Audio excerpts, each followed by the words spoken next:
चूंकि अतीक और उनके 2 बेटों की मौत हो चुकी है, लेकिन सवाल है कि अतीक की पत्नी शाइस्ता परवीन कहां है। 2023 से अब तक फरार है शाइस्ता परवीन। क्या वो अपने छोटे बेटे के जनाजे में शामिल होंगी? पति अतीक और बेटे असद के जनाजे में वो नहीं पहुंची थी।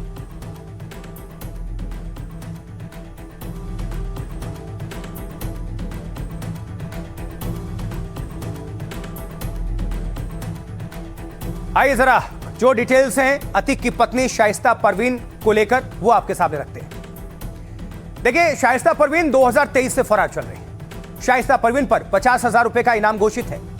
साथ ही शाइस्ता पर 6 केसेस, 6 मुकदमे दर्ज हैं। शाइस्ता अपने पति अतीक अहमद के जनाजे में नहीं पहुंची थी और बेटे असद के एनकाउंटर के बाद भी सामने नहीं आई। अब छोटे बेटे की मौत के बाद फिर सवाल उठ रहे हैं कि क्या इस बार मां शाइस्ता परवीन अपने बेटे के जनाजे में शामिल होने आएगी? शाइस्ता की तलाश में 9 राज्यों में छापेमारी हुई। पुलिस की स्पेशल टीम के साथ एटीएस की मदद ली गई। शाइस्ता यूपी पुलिस की मोस्ट वांटेड महिला अपराधी के लिस्ट में है, लेकिन अंडरग्राउंड शाइस्ता का कोई लोकेशन अभी तक नहीं मिल सका है। अतीक अहमद की बहन आयशा नूरी और अशरफ की पत्नी भी फरार है। तीनों पर उमेश पाल हत्याकांड में साजिश रचने का आरोप है।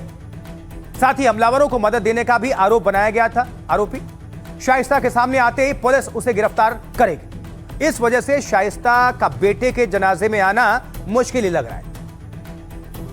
तो अतीक अहमद के बेटे की मौत पर सियासी बयानबाजी भी बहुत तेज है। आइए कौन क्या कह रहा है सुनते हैं। अब हादसा तो हादसा, उसको दूसरा नहीं देखना। अगर कोई बयानबाजी करता तो जांच का विषय, बिना जांच के बाद कुछ कहना ठीक नहीं।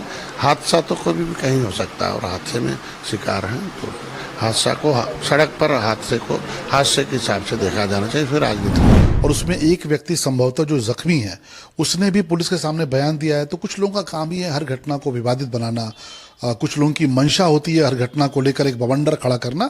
लेकिन मुझे लगता है कि पुलिस वहां पे जांच कर रही है और पुलिस का भी बयान आया है, ग्रामीणों का भी बयान आया। और सबसे बड़ी बात है कि इस दुर्घटना में जो व्यक्ति जख्मी हुआ है उसका भी बयान आया। उसको सुन लेंगे तो मुझे लगता है आपको सारी चीजें स्पष्ट। मालूम है कि गाड़ी डिवाइडर से टकराई है और 3 लोगों की मौत हुई है।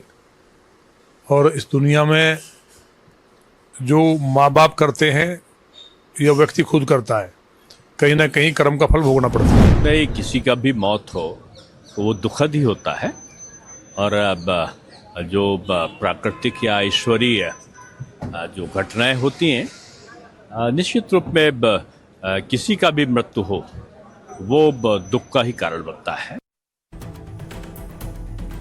आगे बढ़ते हुए अब बात आज की अगली बड़ी खबर की। तो देखिए, मॉनसून सत्र में कैसे हंगामा बरसा वो भी दिखाएंगे, लेकिन पहले बात करेंगे कैसे राहुल गांधी की गूंज और सांसद रवि किशन के खास मौन व्रत पर कैसे बवाल मचा है। तो लंबे इंतजार के बाद दिल्ली में तेज बारिश हुई तो संसद भवन में भारी हंगामे और बवाल के बीच गृह मंत्री अमित शाह की एंट्री हुई। जो विपक्ष पहले अमित शाह की गैर मौजूदगी पर सवाल उठा रहा था। देखिए, झांसी के खिल्ली गांव में यह सड़क हादसा हुआ। कार से जांच टीम को 2 उपन्यास भी मिले हैं, जैसा कि आपको ने बताया। ये किताबें इसको सुरक्षित रखा गया और चूंकि अपने भाई से अपने जेल में मिलने जा रहा था, हो सकता है किताब भाई के लिए लेकर जा रहा।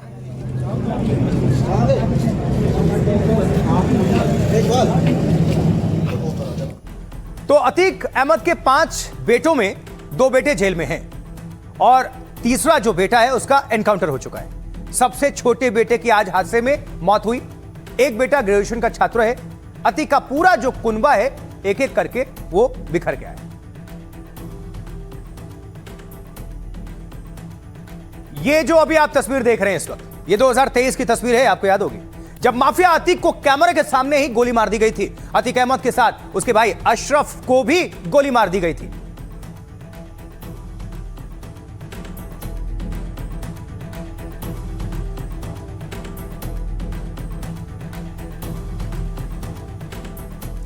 अब जरा जल्दी से आपके सामने रख देते हैं, देखिए कि कैसे बिखर गया धीरे धीरे अतीक अहमद का कुनबा। चलिए जानते हैं। अब देखिए जरा, इसकी शुरुआत ऐसे करते हैं। अतीक अहमद 2023 में हत्या होती है। अतीक अहमद की पत्नी जो है शाइस्ता परवीन, वो 2023 से फरार चल रही है अब तक। और 5 बेटे में उमर जो है लखनऊ जेल में बंद है, अली जो है वो झांसी जेल में बंद है और असद पहले ही एनकाउंटर में ढेर हो चुका है। अहजम ये ग्रेजुएशन का छात्र है जो अभी मात्र जो जीवित अभी है अतीक अहमद के बेटे में, वो यही आजम और अबान सड़क हादसे में आज मौत हो गई। कुल मिलाकर 5 में से एक बेटा अभी बचा है। अब देखिए, माफिया अतीक अहमद का कुनबा एक एक करके बिखर रहा है। अतीक अहमद के 5 बेटे थे, जैसा आपको हमने बताया। सबसे छोटे बेटे अब्बान की आज सड़क हादसे में मौत हो गई। उसके दोनों जो बड़े बेटे उमर और अली जेल में बंद हैं। तीसरा जो बेटा है असद 2023 में एनकाउंटर में मारा जा चुका है। चौथा जो बेटा एजम बाहर है, ग्रेजुएशन का ये छात्र है। और सूत्रों के मुताबिक जेल में अली को अबान की मौत की खबर मिली। इसके बाद वो जेल में रोने लगा, फिर कुछ देर बाद वो शांत हो गया भावुक होने के बाद। अब अबान के जनाजे में परिवार दोनों बेटों को शामिल कराना चाहता है और इसके लिए परिवार ने वकीलों से भी संपर्क किया है। हाईकोर्ट में पैरोल अर्जी दाखिल करने की तैयारी चल रही है। अबान की जेल में अली से मिलने ये जाया करता था। पिछले 10 महीने में 49 बार जेल जाकर मुलाकात की थी अबान ने। 2023 में अतीक अहमद को कैमरे के सामने गोली मार दी गई थी। प्रयागराज में पुलिस हिरासत में ये गोली मारी गई थी। इस हमले में अतीक का भाई अशरफ भी उस वक्त मार दिया गया था। इस बीच अतीक अहमद के चौथे बेटे ने अस्पताल पहुंचकर कहा कि जेल में बंद दोनों भाई को जनाजे में आने दिया जाए। बस ये है कि हमारे भाइयों को मिट्टी में आने दिया जाए। बस ये है कि हमारे भाइयों को मिट्टी में आने दिया जाए। अल्लाह की चीज़ थी, अल्लाह ने ले ली, इससे ज़्यादा कुछ नहीं। अल्लाह की चीज़ थी, अल्लाह ने ले ली, इससे ज़्यादा कुछ नहीं। तो सुना आपने, परिवार की मांग है कि पुलिस उसे आने दे, इजाजत मिले दोनों भाइयों को। अब कुछ और डिटेल्स, कुछ और तस्वीरें आपके सामने रखते हैं। चूंकि अतीक और उनके 2 बेटों की मौत हो चुकी है, लेकिन सवाल है कि अतीक की पत्नी शाइस्ता परवीन कहां है? 2023 से अब तक फरार है शाइस्ता परवीन। क्या वो अपने छोटे बेटे के जनाजे में शामिल होंगी? पति अतीक और बेटे असद के जनाजे में वो नहीं पहुंची थी।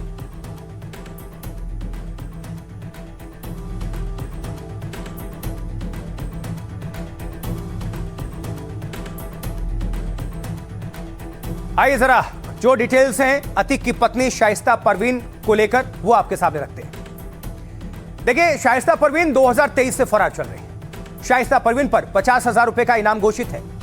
साथ ही शाइस्ता पर 6 केसेस, 6 मुकदमे दर्ज हैं। शाइस्ता अपने पति अतीक अहमद के जनाजे में नहीं पहुंची थी और बेटे असद के एनकाउंटर के बाद भी सामने नहीं आई। अब छोटे बेटे की मौत के बाद फिर सवाल उठ रहे हैं कि क्या इस बार मां शाइस्ता परवीन अपने बेटे के जनाजे में शामिल होने आएगी? शाइस्ता की तलाश में 9 राज्यों में छापेमारी हुई। पुलिस की स्पेशल टीम के साथ एटीएस की मदद ली गई। शाइस्ता यूपी पुलिस की मोस्ट वांटेड महिला अपराधी की लिस्ट में है, लेकिन अंडरग्राउंड शाइस्ता का कोई लोकेशन अभी तक नहीं मिल सका है। अतीक अहमद की बहन आयशा नूरी और अशरफ की पत्नी भी फरार है। तीनों पर उमेश पाल हत्याकांड में साजिश रचने का आरोप है। साथ ही हमलावरों को मदद देने का भी आरोप बनाया गया था। आरोपी शाइस्ता के सामने आते ही पुलिस उसे गिरफ्तार करेगी। इस वजह से शाइस्ता का बेटे के जनाजे में आना मुश्किल ही लग रहा है। तो अतीक अहमद के बेटे की मौत पर सियासी बयानबाजी भी बहुत तेज है। आइए कौन क्या कह रहा है, सुनते हैं। अब हादसा तो हादसा, उसको दूसरा नहीं देखना। अगर कोई बयानबाजी करता तो जांच का विषय, बिना जांच के बाद कुछ कहना ठीक नहीं। हादसा तो कोई भी कहीं हो सकता है और हादसे में शिकार हैं तो हादसा को सड़क पर हादसे को हादसे के हिसाब से देखा जाना चाहिए, फिर राजनीति। और उसमें एक व्यक्ति संभवतः जो जख्मी है उसने भी पुलिस के सामने बयान दिया है। तो कुछ लोगों का काम ही है हर घटना को विवादित बनाना। कुछ लोगों की मंशा होती है हर घटना को लेकर एक बवंडर खड़ा करना। लेकिन मुझे लगता है कि पुलिस वहां पे जांच कर रही है और पुलिस का भी बयान आया है, ग्रामीणों का भी बयान आया। और सबसे बड़ी बात है कि इस दुर्घटना में जो व्यक्ति जख्मी हुआ है उसका भी बयान आया। उसको सुन लेंगे तो मुझे लगता है आपको सारी चीजें स्पष्ट होंगी। मालूम है कि गाड़ी डिवाइडर से टकराई है और 3 लोगों की मौत हुई है। और इस दुनिया में जो माँ बाप करते हैं यह व्यक्ति खुद करता है, कहीं ना कहीं कर्म का फल भोगना पड़ता है। नहीं, किसी का भी मौत हो तो वो दुखद ही होता है। और अब जो प्राकृतिक या ईश्वरीय जो घटनाएं होती हैं, निश्चित रूप में किसी का भी मृत्यु हो वो दुख का ही कारण बनता है। आगे बढ़ते हुए अब बात आज की अगली बड़ी खबर की। तो देखिए, मॉनसून सत्र में कैसे हंगामा बरसा वो भी दिखाएंगे, लेकिन पहले बात करेंगे कैसे राहुल गांधी की गूंज और सांसद रवि किशन के खास मौन व्रत पर कैसे बवाल मचा है। तो लंबे इंतजार के बाद दिल्ली में तेज बारिश हुई तो संसद भवन में भारी हंगामे और बवाल के बीच गृह मंत्री अमित शाह की एंट्री हुई। जो विपक्ष पहले अमित शाह की गैर मौजूदगी पर सवाल उठा रहा था,